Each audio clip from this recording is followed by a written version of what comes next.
ଜିଖର୍ୟ ଅଧ୍ୟାୟ 8 ଏଉତାରେ ସୈନ୍ୟାଧିପତି ସଦାପ୍ରଭୁଙ୍କର ଏହି ବାକ୍ୟ ମୋ ନିକଟରେ ଉପସ୍ଥିତ ହେଲା। ସୈନ୍ୟାଧିପତି ସଦାପ୍ରଭୁ ଏହି କଥା କହନ୍ତି, ଆମ୍ଭେ ସିଓନର ପାଇଁ ମହା ଅନ୍ତର୍ଜ୍ୱାଳାରେ ଜଳୁଅଛୁ ଓ ତାହା ପାଇଁ ଆମ୍ଭେ ପ୍ରଚଣ୍ଡ କୋପରେ ଜଳୁଅଛୁ। ସଦାପ୍ରଭୁ ଏହି କଥା କହନ୍ତି, ଆମ୍ଭେ ସିଓନକୁ ଫେରି ଆସିଅଛୁ ଓ ଜେରୁସାଲେମ ମଧ୍ୟରେ ବାସ କରିବା। ଆଉ ଜେରୁସାଲେମ ସତ୍ୟନଗରୀ ଓ ସୈନ୍ୟାଧିପତି ସଦାପ୍ରଭୁଙ୍କର ପର୍ବତ ପବିତ୍ର ପର୍ବତ ରୂପେ ବିଖ୍ୟାତ ହେବ। ସୈନ୍ୟାଧିପତି ସଦାପ୍ରଭୁ ଏହି କଥା କହନ୍ତି, ଯେଉଁମାନେ ବହୁ ବୟସ୍କ ହେତୁ ପ୍ରତ୍ୟେକେ ଆପଣା ଆପଣା ହାତରେ ବାଡ଼ି ଧରନ୍ତି, ଏପରି ବୃଦ୍ଧ ମନୁଷ୍ୟ ଓ ବୃଦ୍ଧା ସ୍ତ୍ରୀମାନେ ଜେରୁସାଲେମର ସବୁ ପଥରେ ବାସ କରିବେ। ପୁଣି ଦାଣ୍ଡରେ ଖେଳା କରିବା ବାଳକ ଓ ବାଳିକାରେ ନଗରର ପଥ ସବୁ ପରିପୂର୍ଣ୍ଣ ହେବ। ସୈନ୍ୟାଧିପତି ସଦାପ୍ରଭୁ ଏହି କଥା କହନ୍ତି, ଏହି ଲୋକମାନଙ୍କର ଅବଶିଷ୍ଟାଂଶର ଦୃଷ୍ଟିରେ ତାହା ସେହି ସମୟରେ ଆଶ୍ଚର୍ଯ୍ୟ ହେଲେ ହେଁ ଆମ୍ଭ ଦୃଷ୍ଟିରେ କି ତାହା ଆଶ୍ଚର୍ଯ୍ୟ ହେବ? ସୈନ୍ୟାଧିପତି ସଦାପ୍ରଭୁ ଏହି କଥା କହନ୍ତି, ସୈନ୍ୟାଧିପତି ସଦାପ୍ରଭୁ ଏହି କଥା କହନ୍ତି, ଦେଖ, ଆମ୍ଭେ ଆପଣା ଲୋକମାନଙ୍କୁ ପୂର୍ବ ଦେଶରୁ ଓ ପଶ୍ଚିମ ଦେଶରୁ ଉଦ୍ଧାର କରିବା।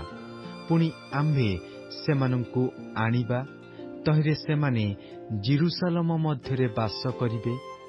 ଆଉ ସେମାନେ ସତ୍ୟ ଓ ଧାର୍ମିକତାରେ ଆମ୍ଭର ଲୋକ ହେବେ ଓ ଆମ୍ଭେ ସେମାନଙ୍କର ପରମେଶ୍ୱର ହେବା।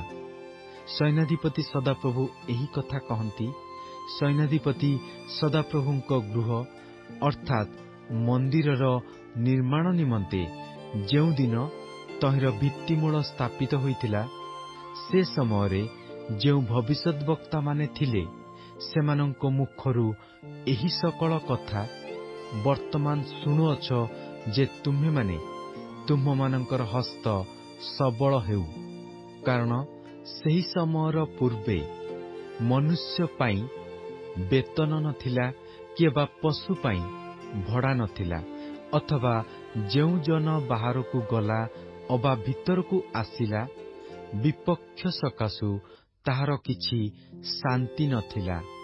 କାରଣ ଆମ୍ଭେ ପ୍ରତ୍ୟେକ ଜଣକୁ ଆପଣା ଆପଣା ପ୍ରତିବାସୀର ବିପକ୍ଷ କରାଇଲୁ। ମାତ୍ର ଏବେ ଆମ୍ଭେ ଏହି ଲୋକମାନଙ୍କର ଅବଶିଷ୍ଟାଂଶ ପ୍ରତି ପୂର୍ବକାଳର ପରି ହେବା ନାହିଁ, ଏହା ସୈନ୍ୟାଧିପତି ସଦାପ୍ରଭୁ କହନ୍ତି। କାରଣ ଶାନ୍ତିଯୁକ୍ତ ବୀଜ ହେବ, ଦ୍ରାକ୍ଷାଲତା ଫଳବତୀ ହେବ ଓ ଭୂମି ଆପଣା ଫଳ ଉତ୍ପନ୍ନ କରିବ, ଆଉ ଆକାଶ ଆପଣା ଶିଶିର ଦାନ କରିବ ଓ ଆମ୍ଭେ ଏହି ଲୋକମାନଙ୍କର ଅବଶିଷ୍ଟାଂଶକୁ ଏହି ସମସ୍ତର ଅଧିକାରୀ କରାଇବା। ପୁଣି ହେ ଯିହୁଦା ବଂଶ ଓ ଇସ୍ରାଏଲ ବଂଶ, ତୁମ୍ଭେମାନେ ନାନା ଗୋଷ୍ଠୀ ମଧ୍ୟରେ ଯେପରି ଅଭିଶାପ ସ୍ୱରୂପ ହୋଇଥିଲ, ସେପରି ଆମ୍ଭେ ତୁମ୍ଭମାନଙ୍କୁ ଉଦ୍ଧାର କରିବା ଓ ତୁମ୍ଭେମାନେ ଆଶୀର୍ବାଦ ସ୍ୱରୂପ ହେବ। ଭୟ କର ନାହିଁ, ମାତ୍ର ତୁମ୍ଭମାନଙ୍କର ହସ୍ତ ସବଳ ହେଉ। କାରଣ ସୈନ୍ୟାଧିପତି ସଦାପ୍ରଭୁ ଏହି କଥା କହନ୍ତି, ତୁମ୍ଭମାନଙ୍କର ପିତୃପୁରୁଷମାନେ ଆମ୍ଭଙ୍କୁ କ୍ରୁଦ୍ଧ କରାଇବା ବେଳେ ଆମ୍ଭେ ଯେପରି ତୁମ୍ଭମାନଙ୍କର ଅମଙ୍ଗଳ କରିବାକୁ ସଂକଳ୍ପ କଲୁ ଓ ଦୁଃଖିତ ନ ହେଲୁ, ସୈନ୍ୟାଧିପତି ସଦାପ୍ରଭୁ କହନ୍ତି, ସେପରି ଆମ୍ଭେ ବର୍ତ୍ତମାନ ସମୟରେ ଜେରୁସାଲେମ ପ୍ରତି ଓ ଯିହୁଦା ବଂଶ ପ୍ରତି ମଙ୍ଗଳ କରିବା ପାଇଁ ପୁନର୍ବାର ସଂକଳ୍ପ କରିଅଛୁ। ତୁମ୍ଭେମାନେ ଭୟ କର ନାହିଁ।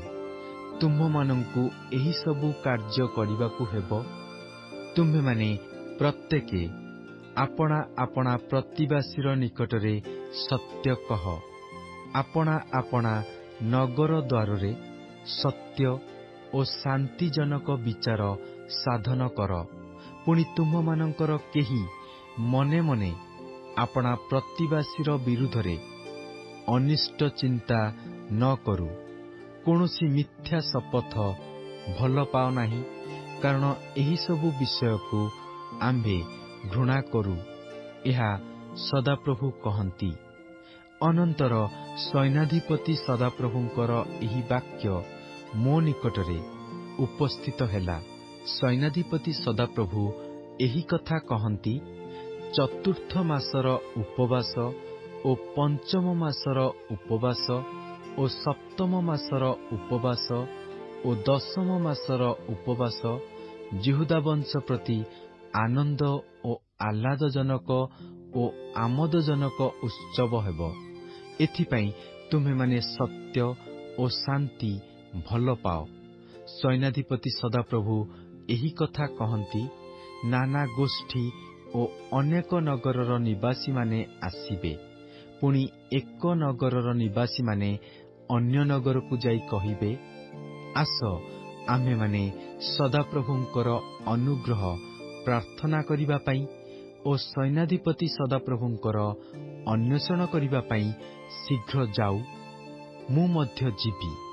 ହଁ, ଅନେକ ଦେଶର ଲୋକେ ଓ ବଳବାନ ଗୋଷ୍ଠୀଗଣ ଜେରୁସାଲେମରେ ସୈନ୍ୟାଧିପତି ସଦାପ୍ରଭୁଙ୍କର ଅନ୍ୱେଷଣ କରିବା ପାଇଁ ଓ ସଦାପ୍ରଭୁଙ୍କର ଅନୁଗ୍ରହ ପ୍ରାର୍ଥନା କରିବା ପାଇଁ ଆସିବେ।